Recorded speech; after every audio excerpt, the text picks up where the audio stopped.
Hi.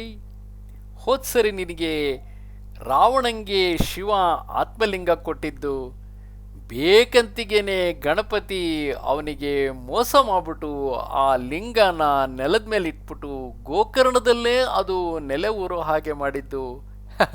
Ganapati ತುಂಟ ಕತೆನ ಹೇಳಿದ್ದೆ ಅಲ್ವಾ.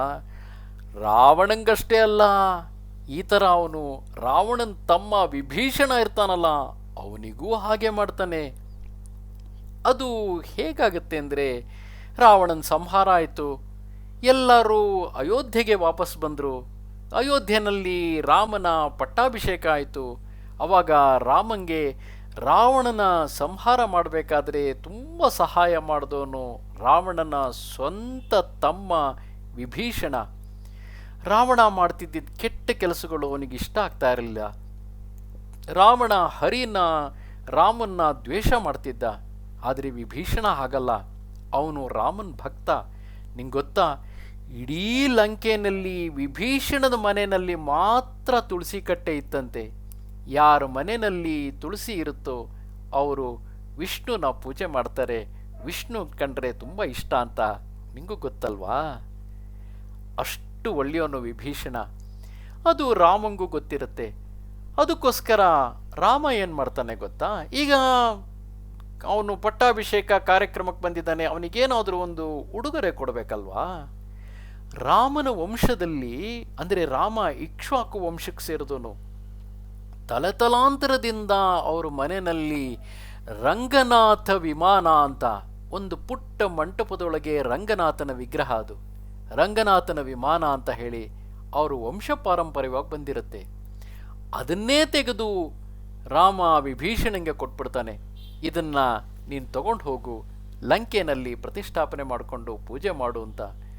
ಎಷ್ಟು ತಲೆಮಾರುಗಳಿಂದ ಅದು ಅಯೋಧ್ಯೆಯಲ್ಲಿ ಇಕ್ಷ್ವಾಕು ವಂಶದ ರಾಜ ಮಹಾರಾಜರುಗಳು, ಅಂದರೆ ಸೂರ್ಯ ವಂಶದ ರಾಜರೆಲ್ಲರೂ ಪೂಜೆ ಮಾಡ್ಕೊಂಡು ಬಂದಿದ್ದಂತಹ ರಂಗನಾಥನ ಮೂರ್ತಿ ಅದು. ಅದನ್ನೇ ವಿಭೀಷಣಂಗೆ ಕೊಟ್ಬಿಡ್ತಾನೆ. ಮತ್ತೆ ದೇವತೆಗಳಿಗೆ ಚಿಂತೆ ಶುರುವಾಗುತ್ತೆ.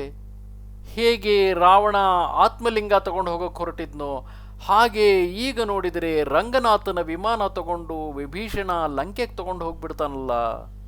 ವಿಭೀಷಣ ಏನೋ ಒಳ್ಳೆಯವನೇ, ಆದರೆ ಅಲ್ಲಿರೋ ಉಳಿದವರೆಲ್ಲ ರಾಕ್ಷಸರಲ್ವಾ. ಅವರು ಅದಕ್ಕೇನಾದರೂ ತೊಂದರೆ ಮಾಡಿದರೆ ಅಥವಾ ಅದನ್ನು ದುರುಪಯೋಗ ಮಾಡಿಕೊಂಡ್ರೆ, ಈಗ ಮತ್ತೆ ಅದನ್ನು ತಡಿಬೇಕು ಅಂತಂದರೆ ಗಣಪತಿನೇ ಸರಿ. ಅವರೆಲ್ಲ ಗಣಪತಿ ಹತ್ರ ಬರ್ತಾರೆ. ಅಪ್ಪ, ಮತ್ತೊಂದು ಸರಿ ಸಂಕಟ ಎದುರಾಗಿದೆ. ವಿಭೀಷಣ ರಂಗನಾಥ ವಿಮಾನನ ತಗೊಂಡು ಸೀದಾ ಲಂಕೆಗೆ ತಗೊಂಡು ಹೋಗ್ತಾ ಇದ್ದಾನೆ, ಏನಾದರೂ ಮಾಡಿ ತಡಿತೀಯಾ? ಗಣಪತಿ ಅದೇ ಉಪಾಯ ಹೂಡ್ತಾನೆ. ಈ ಸರಿ ಏನು ಮಾಡ್ತಾನೆ ಗೊತ್ತಾ, ಅದು ಕಾವೇರಿ ನದಿ ತೀರ, ಕಾವೇರಿ ನದಿ ಹತ್ರ ಬರ್ತಿದ್ದ ಹಾಗೇನೆ ಅಲ್ಲಿ ಕಾವೇರಿ ನದಿ ಇಬ್ಬಾಗವಾಗಿ ಮಧ್ಯದಲ್ಲಿ ಒಂದು ದ್ವೀಪದ ಥರ ಇರುತ್ತೆ. ಆ ದ್ವೀಪದಲ್ಲಿ ಗಣಪತಿ ಕುರಿ ಕಾಯೋ ಹುಡುಗನ ಥರ ಓಡಾಡ್ತಾ ಇರ್ತಾನೆ. ಯಾರಿಗೆ ಗೊತ್ತಾಗುತ್ತೆ ಇವನು ಯಾರು ಅಂತ? ಆ ಸಮಯಕ್ಕೆ ಸರಿಯಾಗಿ ವಿಭೀಷಣನು ಅಲ್ಲಿಗೆ ಬರ್ತಾನೆ.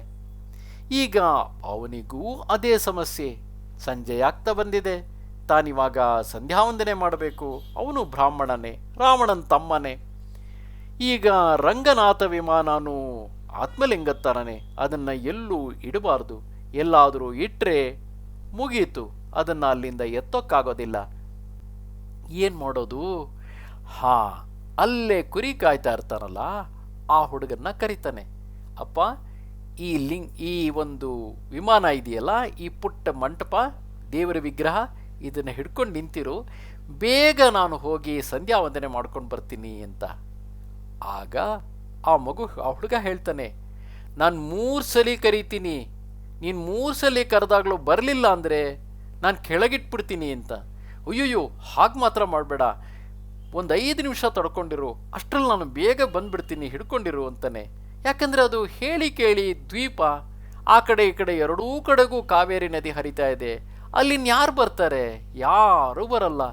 ಇದೇನೋ ಬೈ ಚಾನ್ಸ್ ಆ ಹುಡುಗ ಅಲ್ಲಿ ಕುರಿ ಕಾಯ್ತಾ ನಿಂತಿದ್ದ. ಸರಿ, ವಿಭೀಷಣ ಹೋಗ್ತಾನೆ ಸಂಧ್ಯಾ ವಂದನೆಗೆ ಅಂತ ಕೂತ್ಕೋತಾನೆ. ಯಥಾ ಪ್ರಕಾರ ಅವನು ಹೋಗಿ ಕೂತ್ಕೊಳ್ಳೋಕ್ಕಿಲ್ಲ. ಆಯ್ತಾ, ಮುಗಿತಾ, ಶುರುವಾಯಿತು ಸಮಸ್ಯೆ. ಬೇಗ ಬೇಗ ಬೇಗ ಎಲ್ಲ ಮುಗಿಸ್ಕೊಂಡು ಜಪ ಎಲ್ಲ ಮುಗಿಸ್ಕೊಂಡು ಬರಬೇಕು ಅಂತ ಓಡ್ ಬರ್ತಾನೆ. ನೋಡಿದರೆ ಅಷ್ಟೊತ್ತಿಗಾಗ್ಲೇ ರಂಗನಾಥನ ವಿಮಾನನ ಕೆಳಗಡೆ ಇಟ್ಟೇ ಬಿಟ್ಟಿದ್ದಾನೆ. ಏನು ಮಾಡಬೇಕು ವಿಭೀಷಣ? ಅವನಿಗೆ ಕೋಪನೇ ಬಂದ್ಬಿಡುತ್ತೆ. ಅವನಿಗೆ ಯಾರು ಅಂತ ಗೊತ್ತಿಲ್ಲ, ಒಟ್ಟಿಸ್ಕೊಂಡು ಹೋಗ್ತಾನೆ. ಗಣಪತಿನೂ ಬಿಡಬೇಕಾ, ಓಡ್ಕೊಂಡು ಹೋಗ್ತಾನೆ. ಓಡ್ಕೊಂಡು ಆ ಕಾವೇರಿ ನದಿನೂ ದಾಟಿಕೊಂಡು ಅಲ್ಲೇ ಪಕ್ಕದಲ್ಲಿ, ಈಗ ನಾವು ಟ್ರಿಚಿ ಅಂತ ಕರಿತೀವಿ, ತಿರುಚನಾಪಳ್ಳಿ ಅಂತ, ಅಲ್ಲಿ ಒಂದು ಪುಟ್ಟ ಬೆಟ್ಟ ಇದೆ. ಆ ಬೆಟ್ಟದ ಮೇಲೆ ಹೋಗಿ ನಿಂತ್ಕೊಂಡ್ಬಿಡ್ತಾನೆ. ವಿಭೀಷಣ ಅಲ್ಲಿ ತನಕನೂ ಅವನನ್ನು ಅಟ್ಟಿಸ್ಕೊಂಡು ಹೋಗ್ತಾನೆ. ಬೆಟ್ಟದ ಮೇಲೆ ಹೋದ್ನಲ್ಲ ಸಿಗ್ತಾನೆ ಅಂತ ಹೇಳಿ ಅಲ್ಲಿ ಹೋಗ್ತಿದ್ದಂಗೆ ತಲೆ ಮೇಲೊಂದು ಕಟ್ ಅಂತ ಗುತ್ತಾನೆ. ಆವಾಗ ನೋಡ್ತಾನೆ ಗಣಪತಿ ನಗ್ತಾ ನಿಂತ್ಕೊಂಡಿದ್ದಾನೆ. ಅವನಿಗೆ ತುಂಬ ಬೇಜಾರಾಗ್ಬಿಡುತ್ತೆ. ಎಂಥ ತಪ್ಪು ಮಾಡಿದೆ ನಾನು, ಗಣೇಶ ಅಂತ ಗೊತ್ತಿಲ್ಲದೇನೆ ಅವನ ತಲೆ ಮೇಲೆ ಹೊಡೆದು ಬಿಟ್ನಲ್ಲ, ಅವನಿಗೆ ಪೆಟ್ಟಾಯ್ತಾ ಮಗು ಅಂತ ಹೇಳಿ ಅವನ ಕಾಲಿಗೆ ಉದ್ದಕ್ಕೆ ಅಡ್ಡ ಬೀಳ್ತಾನೆ. ನೀನೇನು ಯೋಚನೆ ಮಾಡಬೇಡ, ನೀನೇನೋ ಖುಷಿಯಾಗಿ, ನೀನು ಹರಿಭಕ್ತ, ನೀನು ವಿಷ್ಣು ಭಕ್ತ, ನೀನು ತುಂಬ ಒಳ್ಳೆಯವನು, ಧರ್ಮಾತ್ಮ, ನೀನು ಆ ವಿಮಾನನ ತಗೊಂಡು ಹೋಗಿ ಲಂಕೆನಲ್ಲಿ ಪ್ರತಿಷ್ಠಾಪನೆ ಮಾಡ್ತಿದ್ದೆ.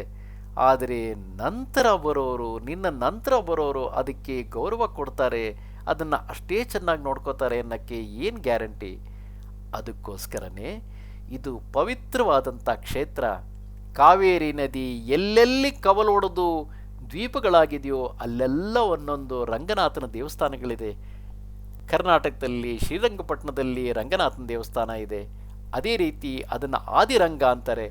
ಮಧ್ಯರಂಗ ಅಂತ ಗಗನಚುಕ್ಕಿ ಬರಚುಕ್ಕಿ ಫಾಲ್ಸ್ ಹತ್ರ ಇದೆ. ಕೊನೆ ರಂಗನೇ ಈ ಶ್ರೀರಂಗದಲ್ಲಿರೋದು. ಆದರೂ ನೀನೇನು ಯೋಚನೆ ಮಾಡಬೇಕಾಗಿಲ್ಲ. ಅಲ್ಲಿ ಅಷ್ಟೊತ್ತಿಗೆ ವಿಷ್ಣುನೂ ಬರ್ತಾನೆ. ವಿಷ್ಣುನೂ ಬಂದ್ಬಿಟ್ಟು ಹೇಳ್ತಾನೆ, ನೀನೇನು ಯೋಚನೆ ಮಾಡಬೇಡ, ಈ ಶ್ರೀರಂಗದಲ್ಲೇ ನಾನು ಶೇಷಶಾಹಿಯಾಗಿ ಮಲಗಿದ್ರೂ ಸಹ ನನ್ನ ಒಂದು ಕಣ್ಣು ದಕ್ಷಿಣ ದಿಕ್ಕಿಗೆ ಲಂಕೆ ಕಡೆಗೆ ನೋಡ್ತಾ ಇರುತ್ತೆ ಅಂತ. ಮುಂದಿನ ಸಾರಿ ಏನಾದರೂ ಶ್ರೀರಂಗದ ಕಡೆಗೆ ನೀನು ಹೋದರೆ ಅಪ್ಪ ಅಮ್ಮನ್ನ ಕೇಳ್ತೀಯಾ? ತೋರಿಸಿ, ಆ ಒಂದು ಕಣ್ಣು ಲಂಕೆನ ನೋಡ್ತಾ ಇದೆಯಂತಲ್ಲ, ಅದನ್ನು ನಾನು ನೋಡಬೇಕು ಅಂತ ಹೇಳು. ಹಾಗೇನೆ ದೇವಸ್ಥಾನದ ಮೇಲ್ಗಡೆ ಗೋಪುರ ಇದೆಯಲ್ಲ, ಆ ಗೋಪುರ ನೋಡ್ಕೊಂಬ, ಅದೇ ಶ್ರೀರಂಗನ ವಿಮಾನ ಅಂತ ಹೇಳ್ತಾರೆ. ಅದ್ಭುತವಾಗಿದೆ, ನೋಡ್ಕೊಂಬರ್ತೀಯಲ್ಲ.